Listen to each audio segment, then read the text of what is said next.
Betty Mwakosia mwenye umri miaka 60, mkazi wa mtaa wa Airport kata ya Yela jijini Mbeya, amejikuta kwenye wakati mgumu baada ya mumewe Frank Mwambope kumtupia vyombo nje na hivyo kukosa malazi kwa madai ya kuuzwa nyumba hiyo wakati yeye akiwa msibani. Betty Mwakosia amedai ni miaka 4 sasa tangu atelekezwe na mumewe baada ya kusumbuliwa na maradhi na mumewe kutomhudumia, hivyo kuiomba serikali kumsaidia baada ya kugonga mwamba kila ofisi aliyokanyaga.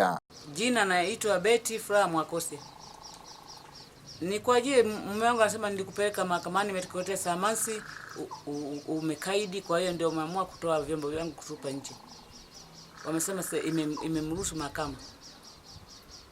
Sijauelewa kwa sababu mimi ni miaka 4 nimelala naumwa. Kwa hiyo yeye baba huyo wakati naumwa ameondoka. Ndani ya miaka yote 4 akanyagi nyumbani, wala taarifa ya ugonjwa haijui. Anasema haumwi. Kwa hiyo watu wanasema haumwi, sio mgonjwa, anajifanyisha. Sasa kaenda kuuza nyumba na shamba. Tulikuwa na nyumba moja Buliaga imeuzwa. Na hela hata 100 hata kusema nikula, akasema nina mgonjwa, mke wangu mgonjwa, anaenda kumtibia. Lakini sikutibiwa. Wala taarifa kusema nimeuza hajanipa. Ndio sasa ameuza kule, wa viongozi wa hapa ndio waliokwenda kumsainia kule. Kwa mdai na watu wanavyosema ambao kuja kuniona. Sasa hao viongozi ndio tena wanadiriki kwamba uza na hapo wewe umezeeka, utamwachia nani mali zako? Naomba serikali nisaidie. Sina pa kwenda na uwezo wangu ni mgonjwa, na watoto yatima, wanangu wamekufa. Na vyeti vya watoto vimeungua, hata vyeti vya kwangu vya hospitalini vimeungua. Ni vitu vingi vimeteketea. Naomba serikali initazame, inihurumie, hivi niko nje na niko nje hapa. Sielewi cha kufanya. Sielewi niende wapi. Serikali naomba nisaidie. Mwenyekiti amekaa na amesema mimi sikutambui. Yeye alinikaa na akasema mimi sikutambui. Kwa hiyo nikaenda kwa mtendaji akasema mimi jambo ya mambo hayo siyatambui. Nenda kwenye kata, nikaenda kwenye kata, ndio kwa anasema yeye ana halali ya kuuza. Ni mji wa kwake, umekaidi, wamekuita mara nyingi, wametuma mgambo na wamekusainisha, wamekupigia na bango mlangoni kwamba uondoke uhame ndani ya siku 14 hujahama. Kwa hiyo ndio maana imeamua serikali kwamba mahakama imeamua kwamba kutupia vyombo nje. Ndio maana kikosi wanasema kitoka mahakamani, sielewi. Ndio mkikaamua kikosi na defender ikaja ikabomoa milango, ikavunja kila kitu. Kwa hiyo sasa nipo nje, sielewi kwa kwenda, nimenalala nje na watoto. Na malisti ya watoto siyaoni, nitapata wapi? Vyeti vyangu vya ugonjwa sivioni, vimeungua, vitu vingi vimeteketea. Kulikuwa na ndani, kulikuwa na hela za kwa ajili unawekeza ujenzi 700,000 zimechukuliwa, sielewi ziko wapi. Na aliyechukua siwezi kujua, maana madefender alikuwepo, ndio alikuwa anashughulikia kutoa vitu kutupa nje. Kwa hiyo naomba msaada, hata hizo hela wanirudishie. Niendelee nazo, hata za kula ninachukua hapo, ningechukua hapa na kula. Sasa sielewi, ndio maana maisha yangu yanakuwa hatarini sasa hizi. Matias Frank Nsiani ni mtoto wa Betty Mwakosia, amesema wakati wa tukio yeye hakuwepo nyumbani, alipata taharuki baada ya kukuta vyombo vyao vimetupwa nje. Kwa jina naitwa Matias Frank Nsiani, ni mtoto wa mzee Mwambope. Mtoto wa mzee Mwambope. Wakati wa tukio linatokea nilikuwepo Sido. Nimetoka Sido nikaenda kwenye shughuli yangu nyingine, nilikuwa huwa napaka rangi. Nimetoka huko mida ya usiku kidogo, kama mida ya saa 3 na nikakuta vitu viko nje. Ndio nikawa nahoji, bwana tatizo nini? Anasema bwana wamekuja migambo karibia, wanasema 10, maki jinsi wanavyoongea nje, wanasema karibia migambo 10 walikuwa wamefika, wamevunja mlango, wametoa vitu vyote nje, wameweka barabarani,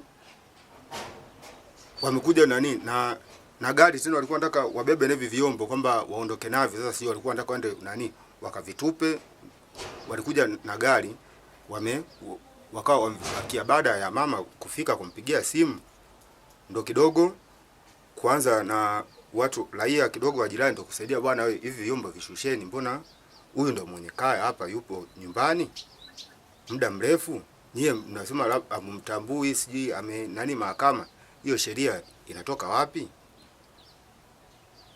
Ndo swala ndo kifupi lililotokea hilo swala. Ombi kwa serikali, tunaomba nani tusaidiwe kwenye swala lililotokea, kwa sababu muda mwingine mpaka usalama unaweza kaa unaogopa, kwa sababu mpaka mtu anafika anavunja ndani bila idhini yoyote. Hata kama mtu unataka vunje eneo nani la mtu, lazima uite hata jirani, bwana hivi na hivi, labda mwenyekiti angekuepo, labda balozi, ndio unaruhusiwa nani kuvunja labda nyumba ya nani ya mtu, mlango wa mtu wamevunja bila nani taarifa nani yoyote. Wenyewe wanamwambia nani amekaidi amri ya mahakama, na mama alikuwa anaumwa kwa muda mrefu. Baadhi ya ndugu wameomba msaada wa kibinadamu, kwani ndugu yao bado anasumbuliwa na maradhi. Kwa majina yangu naitwa Rebecca Charles Mushi, ni mjukuu wa bibi hapa. Bibi ameanza kuumwa ni muda mrefu sana kutokana na huu mgogoro unaoendelea hapa. Walimpeleka mahakamani. Fika mahakamani anaambiwa ahame, kwamba yeye babu anadai kwamba sio mke wake. Anaambiwa ahame, mzee anataka kuuza nyumba. Bibi baada ya kupata hizo taarifa akapatwa na pressure, alilazwa mkoani. Amekaa mkoani, lakini bado wanamletea makaratasi ya saini kwamba nyumba iuzwe. Yupo hospitali mpaka ametoka, hakufika hapa, tukaenda naye kule juu. Lakini bado migambo wakawa wanakuja wanaleta makaratasi wakati bibi amelala kitandani, kwamba saini nyumba iuzwe. Bibi akana kataa, pamoja na ndugu zake upande wake wakawa wanazuia kwamba hawezi kusaini katika hii hali. Na yeye babu mwenyewe hajai kukanyaga kuja kumuona. Amekaa hospitali miezi 3, hajai kuja. Yeye madai yake ya saini nyumba iuzwe. Yaani mpaka limekuja kutokea hii tukio juzi, bibi ya kuwepo, wamevunja mlango, wameingia ndani, wametoa vitu nje. Tena hawajavitoa hapa, ni barabarani kule. Hapa tumevifanya tu kuviingiza baada ya usalama kuwa mdogo. Tumempigia simu bibi, anakuja, ndio kukuta vitu vyote vipo nje. Madaftari ya watoto, tuna mmoja yuko form 4. Daftari zake zimechomwa moto pale. Vitu vingi vimechomwa moto. Vingine vimetupwa huko nje, vingine havionekani. Yeye mwenyewe bibi dawa zake anazotumia ambazo anauzulia huko mkoani zimechomwa moto. Yaani tupo tu hapa nje, hatuelewi tufanye nini. Jina naitwa David Mwakajenga. Huyu mama ni mama yangu mdogo. Sasa baada ya kupata taarifa hizi za hili tukio lililotokea, kwa kweli nimejaribu kunishitua sana kwamba huu utaratibu uliotumika na huyu mzee sio utaratibu wa kiungwana. Kwa sababu hata kama unaamua kufanya vitu kama hivi, hatufanyi kienyeji namna hii. Haya ni masuala ambayo ni kwa kuwa ni kaya ya watu wazima, yani mume na mke. Ni masuala ya kubaliana, mkafika mahali pa kufika. Hatukatai huu utaratibu wa kuuza au kutoa maamuzi ya kwamba tufanye kitu kama hiki cha kuhamisha mji. Kipo, lakini kipo kwa makubaliano, sio kipo kwa uamuzi wa mtu mmoja. Kwa jinsi ninavyofahamu mimi, naona kwa kweli huu uamuzi alioamua huyu mzee sio uamuzi wa busara. Amefanya makosa. Kwa maana hiyo kwa kuwa haya mambo yapo kisheria, basi tunaiomba serikali iingilie kati, ilisimamie, ijue inamsaidieje huyu mama, na ukichukulia tu afya yake sio njema huyu.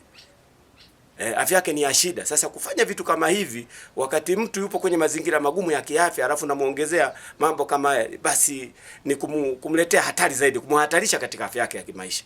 Kwa maana serikali tu tunaomba msaada, ijaribu kumsaidia huyu mama vile inavyoweza. Enoch Mwampagama ni mwenyekiti wa mtaa wa Airport kata ya Iyela, amekiri kuufahamu mgogoro huo na kwamba swala hilo liliamriwa mahakamani, ila amekanusha nyumba hiyo kuuzwa. Sasa nitakavyo utaona hata taarifa ambazo zinatolewa sasa, wanasema nyumba imeuzwa. Ile nyumba haijauzwa, ila wamesema yule aliyekuwa ndani mama aondoke. sio?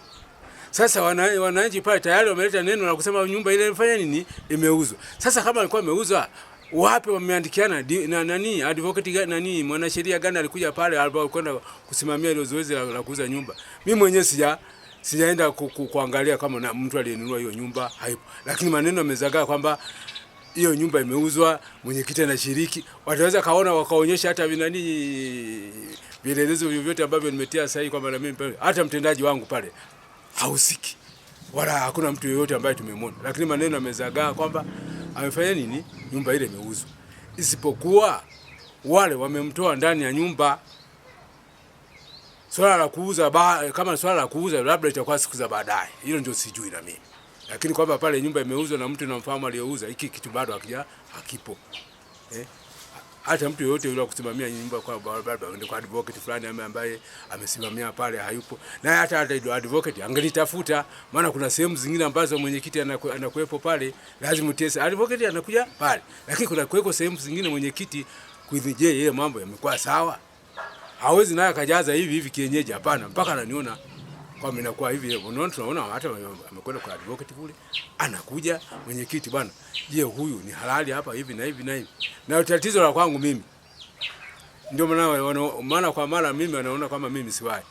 Mimi kama nyumba inauzwa, kinachoniletea matatizo pale ambapo naanza kusema kwamba na wataka wanafamilia wale uhusike au majirani tutambuane kwamba hii kweli ni nyumba ya kwake. Sasa wengine wanauza kienyeji, ndio maana sasa hata swala mimi kwamba mimi ni mzuri kwao haitawezekana. Wanataka mimi kama ni mwenyekiti niuziane. Mimi lazima niwatafute wauzaji. Kama nyumba inauzwa, lazima mtendaji awepo, mjumbe wangu wa serikali ya mtaa awepo, balozi awepo, jirani awepo, na mke wake kama yupo lazima nimshirikishe. Kama jirani yake yupo mwingine na washirikishe. Wakiweko timu nzuri, kusudi yule mtu anaponunua nyumba ile asiwe na usumbufu. Ndio maana kwangu ni mara nyingi kwenye mtaa wa kwangu usumbufu haupo na washirikisha wengi. Hivi sasa mama huyo anahitaji msaada wa kibinadamu, kwani mpaka sasa afya yake bado haijaimarika. Kutoka hapa kata ya Iyela jijini Mbeya, mimi ni Ezekiel Kamanga wa Machweo Online TV.